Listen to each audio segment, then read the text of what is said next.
International May Day আন্তর্জাতিক শ্রমিক দিবস উপলক্ষে বাংলাদেশ জামাত ইসলামীর শ্রমিক শাখা শ্রমিক কল্যাণ ফেডারেশন নিয়ে জরুরি কিছু কথা বলতে চাই, জরুরি কিছু পরামর্শ দিতে চাই এবং দর্শক আপনাদেরও মন্তব্য আপনারা কমেন্ট বক্সে জানাবেন। জামাত ইসলামী ক্ষমতার একদম দ্বার প্রান্তে। এই মুহূর্তে জামাত ইসলামী নিজেরাই অনেক কিছু সংস্কার করেছে, আরো অনেক সংস্কার করা প্রয়োজন। নড়ে চড়ে বসা উচিত, কারণ এতদিন জামাত একটা রিজিড একটা সংগঠন ছিল, কিন্তু জামাতকে এখন প্রো পিপল একটা লিবারেল অর্গানাইজেশন হতে হবে ক্ষমতায় যেতে হলে। গণতান্ত্রিক পদ্ধতিতে যেহেতু জামাত ক্ষমতায় যেতে চায়, সমাজের সব শ্রেণী পেশার মানুষের কাছে যেহেতু রিস্ক করতে চায়, জামাত ইসলামের যে ইসলামী আন্দোলন একামতের দিনের যে দাওয়াত, তার ঊর্ধ্বেও জাস্ট একটা পলিটিক্যাল কানেক্টিভিটি যেহেতু জামাত তৈরি করতে চায় ভোটের রাজনীতির স্বার্থে, irrespective of religion, irrespective of ideology, for the timing relation, swing ভোটারদের সাথে রিলেশনস, এই জায়গায় জামাতকে আরো সংস্কার করতে হবে। তার মধ্যে দুইটা জরুরি বিষয়, জামাতের শ্রমিক শাখা এবং যুব জামাত বা জামাতের যুব উইং। দর্শক, সাদিক ক্যাম্প এই মুহূর্তে হিট। সাদিক ক্যাম্প যে কি জিনিস, সাদিক ক্যাম্পকে নিয়ে এদেশের জনতার যে কি আগ্রহ রয়েছে, এটা সাদিক ক্যাম্প মেয়র প্রার্থী হবেন এই অনানুষ্ঠানিক অনেকের কাছে গুজব, আমাদের কাছে সত্য কথা। এই অনানুষ্ঠানিক গুজব কিংবা খবরে প্রমাণিত হয়েছে যে সাদিক ক্যাম্প কি জিনিস। সাপোজ এই সাদিক কায়েমদেরকে যদি জামাত প্রপারলি ইউটিলাইজ করতে পারে, বিশেষ করে ডাকসু নেতাদের, সাদিক ক্যাম্প ব্যক্তি সাদিক ক্যাম্পের চাইতে he is important because of his DUCSU VP. এই ডাকসু নেতা সাদিক কায়েমকে যদি জামাত ইউটিলাইজ করতে পারে তার ক্ষমতা রাজনীতির স্বার্থে, সাপোজ যদি সাদিক কায়েমদেরকে দিয়ে, সাদিক কায়েম, এস এম ফরহাদ, তাদেরকে দিয়ে যুব জামাত কায়েম করে, হ্যাঁ, তাদের নেতৃত্বে শফিকুল ইসলাম মাসুদরা থাকতে পারেন, বাট এই মুহূর্তে যুবকদের কাছে, তরুণদের কাছে সদ্য ছাত্র জীবন শেষ করা যুবক কারা? বিএনপির যে বুইরা যুবক, ওইটা যুবক না। বিএনপির যুব সংগঠন চালায় বৃদ্ধরা, ওটা যুবক না। যুবকের মেইন সংজ্ঞা হচ্ছে স্টুডেন্ট আফটার স্টুডেন্ট, মানে স্টুডেন্ট লাইফ শেষ করার পর যে সময়টা, ওটা হচ্ছে যুবক। স্টুডেন্ট লাইফ শেষ করে মানুষ যুব সংগঠন করবে, তারপরে একটা সময় এসে মূল সংগঠন করবে। সদ্য স্টুডেন্ট লাইফ শেষ করা যুবকদের আকর্ষণ করতে সাদিক ক্যাম্পদের যে কার্যকারিতা, এটা বাংলাদেশ ইউনিক। সাদিক ক্যাম্পরা যেটা পারবেন, এটা অন্য কেউ পারবে না। অতএব এটা জামাতের জন্য একটা সুযোগ, এই সাদিক ক্যাম্পদের মাধ্যমে এটা করাতে পারে, যুব জামাত কায়েম করতে পারে, হিট হয়ে যাবে। বাংলাদেশের যুবকরা দলে দলে জামাত ইসলামীর এই যুব জামাতের পতাকা দলে আশ্রয় নেবে এবং এরা যুব দলের বিপরীতে সমাজে একটা শক্তিশালী অবস্থান তৈরি করতে পারে, পাওয়ার পলিটিক্স এর গুরুত্বপূর্ণ স্টেক হোল্ডার্স হয়ে উঠবে।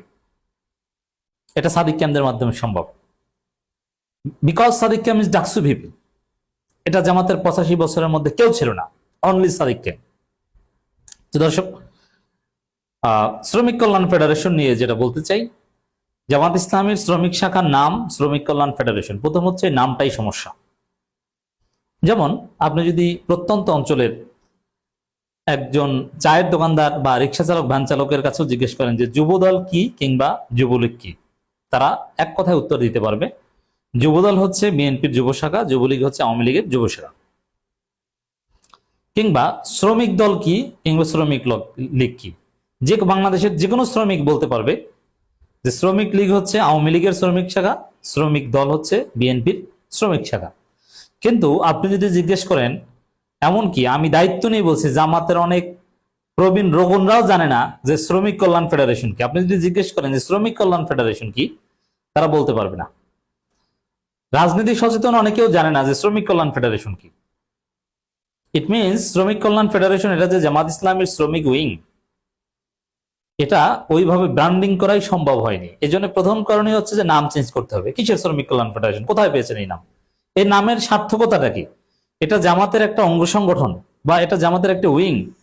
তো এখানে ফেডারেশন মানে কি বুঝেন? এখন এত যদি বলতে যাই, ফেডারেশন শব্দের ব্যাখ্যা যদি করতে যাই, তাহলে জামাত এখানে অপমানিত হবে।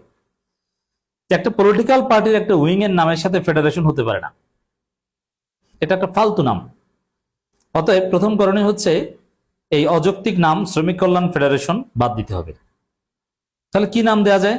নাম হতে পারে শ্রমিক জামাত, যেমন শ্রমিক দল, শ্রমিক লীগ, শ্রমিক জামাত।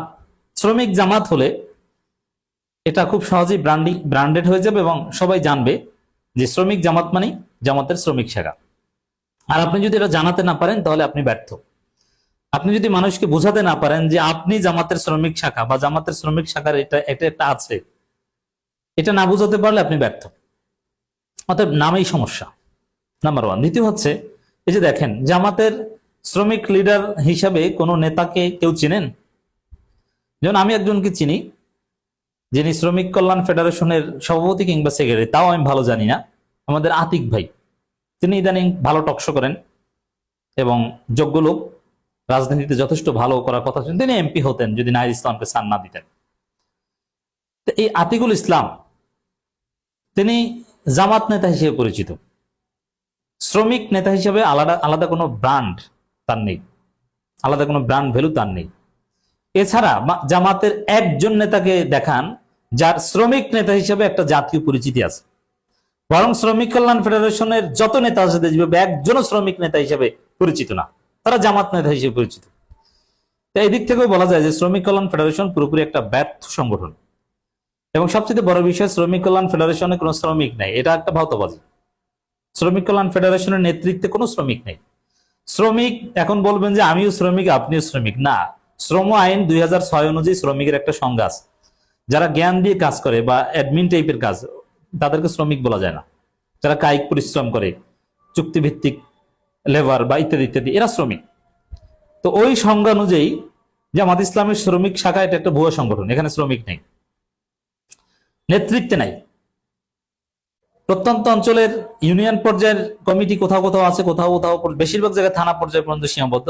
সেখানেও দেখবেন যে যারা শ্রমিক কল্যাণ ফেডারেশনের সভাপতি সেক্রেটারি, এরা কেউ শ্রমিক না। জেলা পর্যায়ে নেতৃবৃন্দের একটা অংশ অ্যাডভোকেট, শিক্ষক এবং কেউ ব্যবসায়ী কিংবা চাকরিজীবী। শ্রম আইন 2006 এর সংজ্ঞা অনুযায়ী একজনও শ্রমিক না। এবং হ্যাঁ, বড় পর্যায়ের সবাই শ্রমিক সংগঠনের নেতা যে সবাই শ্রমিক হতে হবে এটা জরুরি না। আমি বলছি না যে সবাই শ্রমিক হতে হবে, তবে শ্রমিকদের নিয়ে কাজ করলে আপনি শ্রমিক নেতা হতে পারেন, রাইট। কিন্তু শ্রমিকদের পার্টিসিপেশন তো থাকতে হবে একদম রুট লেভেলে। তো শ্রমিকদের দিয়ে কমিটি গঠন করাতে হবে। এটা চট্টগ্রাম সহ বিভিন্ন জায়গায় দু এক জায়গায় আছে। বেশিরভাগ জায়গায় শ্রমিকদের নিয়ে আলাদা কোনো কমিটিই নেই। আপনি খুব কম দেখাতে পারবেন যে অমুক শ্রমিক, তিনি শ্রমিক কল্যাণ ফেডারেশনের অমুক শাখার নেতা, অরিজিনাল শ্রমিক। তাহলে এটা কিসের শ্রমিক কল্যাণ ফেডারেশন? এজন্য নাম চেঞ্জ করতে হবে এবং শ্রমিকদের দিয়ে ব্যাপকভাবে কমিটি গঠন করতে হবে, শ্রমিকদের মধ্যে পৌঁছাতে হবে। এই শ্রমিক কল্যাণ ফেডারেশনের সমাবেশ হয়েছে, যেখানে আমিরে জামাত বক্তব্য দিয়েছেন, আর দেশের বিভিন্ন জায়গায় হয়েছে। সেখানে শ্রমিক, ওই প্রকৃতপক্ষে শ্রমিক তেমন ছিল না, সব জামাত। কিছু শ্রমিক ছিল। গাজীপুরের প্রোগ্রামটা আমার সবচেয়ে ভালো লেগেছে, এই কারণে গাজীপুরের ছবিটা, গাজীপুরের প্রোগ্রামের সামনে সারিতে যেসব নারীরা বসেছিলেন, এরা শ্রম আইনের সংজ্ঞা অনুযায়ী শ্রমিক। এজন্য শ্রমিকদের কানেক্টেড করতে হবে এবং এটা আলাদা সংগঠন করার হাকিকত যদি অর্জন করতে হয়, আপনাকে নাম চেঞ্জ করতে হবে। শ্রম জামাত, যুব জামাত, এগুলো করা সময়ের দাবি।